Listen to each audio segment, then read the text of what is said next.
what I want to ask, I think we need to get straight to the biggest topic. Right. That's my view. What is it? You don't bury. I think an old journalistic saying, you don't bury the lead, Purple.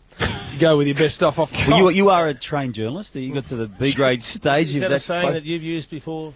It's a very common saying. Don't bury the lead. But so don't put it in the 6th paragraph when it should be in the 1st. Off the top. So I ask this, Gary, with all seriousness, and I hope the question's taken seriously. I will be, because that's how we operate. That's it. Mark Evans, of course, no longer at the Hawthorn Football Club, gone to take on the role as Chief of Footy Ops for the AFL. Yeah. It's my understanding, and I get good mail out of Waverley, it's my understanding that the Mahogany desk has been dusted off. Oh, no.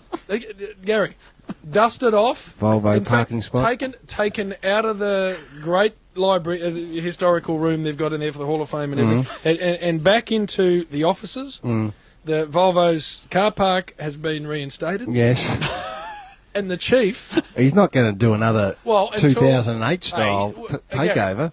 How at this time of year do you find a replacement for your footy ops man? You can't. There's two answers to that. One, you can start to look. That's it. Or you can just cast your eye across that table. That's it. And see the man who single-handedly delivered the last premiership. This is it. So why would you waste 30 cents in a phone call when you got the most competent football administrator in waiting just sitting there? Very good point. And given that last time we did it, JB, it was the CEO role, this is just the footy ops role. This is sort of, he does this in his sleep anyway. Wednesday stuff. That's it. So, Chief, you may as well come out and confirm to the Triple M audience that you're now going to dwell behind the Mahogany desk and, again, have great input into what happens at Hawthorn. This is what I came back for, is it? Chief. You know that toolishness I was talking about before, Jim? It's flowing out of your veins at the moment. Don't go with personal abuse. You're severely underestimating the importance of the role now. No, it's an enormously important magnitude we're of the overinflating it. Needed. We're overstating how important it is. We'll take our time to find the right person. And in the interim... Exactly. In the interim, the duties are being shared by a couple of people at the club already. Are you one of them? No. Have you had more input into this? Chief. No more than you would normally. When I start into this real investigative stuff that you start to get nervous. Have you had more input into the day-to-day operations of Hawthorn Footy Club? No. We've got some great people that are more than capable of running the show there. Mate, Stuart Fox, our CEO, is on top of everything. Yeah, but he's a very good CEO, and he's doing $35 million redevelopments. No football background there with Stuart Fox, Chief. Hang on. Whereas your good self, no football background. So the time at Geelong is nothing to do with the he didn't play and didn't kick 1,400 goals like yourself, Chief.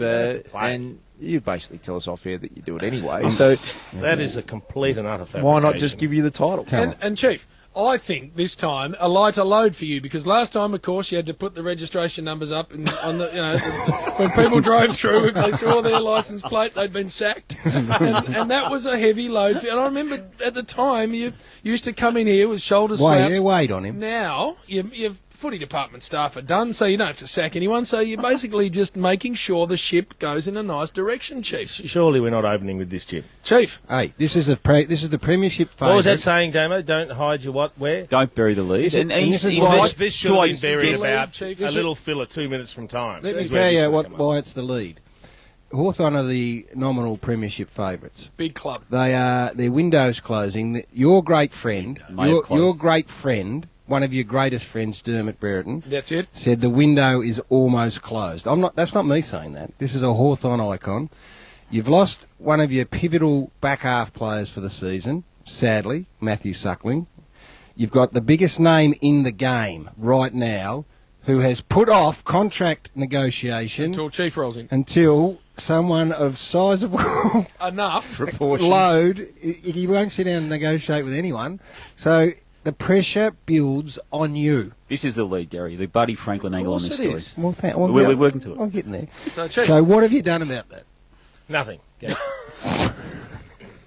What do you mean, nothing? Hey, mate, you're talking right. Seriously. No, I'm not. You are talking. What part of that's right? Well, I don't. For starters, I'm not an aficionado of the window scenario to start with. Well, that's your. I didn't say that. It's all opinion based. Your great friend Dermot said that. Well, that's okay. Dermot's entitled. A lot of people believe in the window.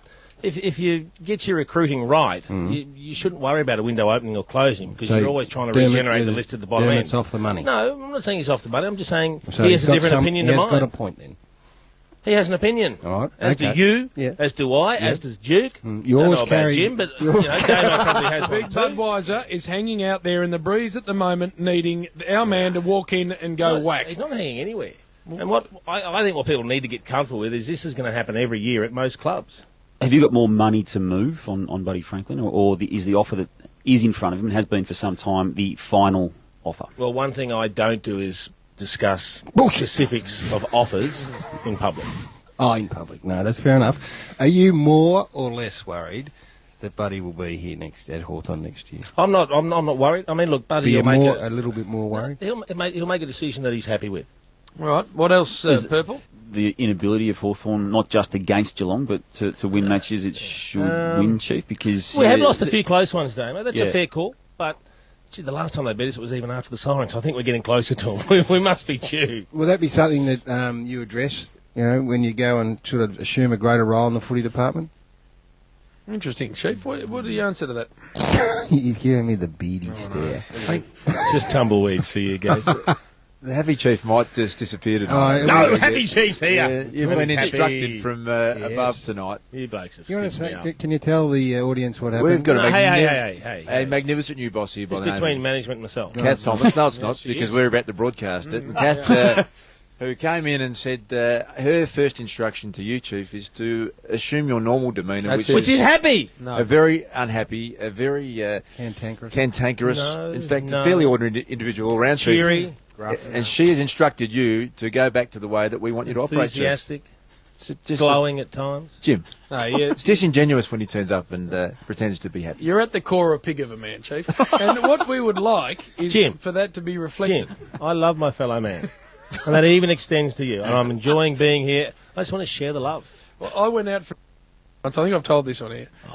This man came up and asked Chief... This will be made up. Asked Chief for an autograph. And basically, what I like to do in that situation is find a reason to have to go. I thought he was going to throw something at me. Have to go somewhere else. Have to go somewhere else just to leave Chief one-on-one with a nice fan. Chief grabbed me by the skin over my ribs and held a great big slab of it, Duke, so I couldn't go anywhere. You haven't got a great love of people, Chief, have you? I do. That's misinterpreted. Really? Oh, my goodness. Well, what, Chief? What's misinterpreted? The fact that I don't get on with people when I do. Absolutely. Now, I love people. We need to get to a break. You don't. I do. I genuinely do. The audience know. I've known you for that long now that they're aware of how you work. Really? All as I know is this, as we go to the break. Liam Pickering's Buddy Franklin's manager. Yep. He walks in at Waverley to a meeting thinking, now that Evo's not there and Foxy's off with $35 million worth of redevelopment to look after, there's going to be some middle-level arrangement that I'm going to be able to work over. Some gypper sitting across the table. Suddenly he walks in and there's a mahogany desk, and behind there is the big frame of the silverback. Don't worry, Pickers ain't that tough. He'll give it the Jesus. Go to the break, Jim. The Chief's back for sure. Go to the break, Jim. He's back for sure.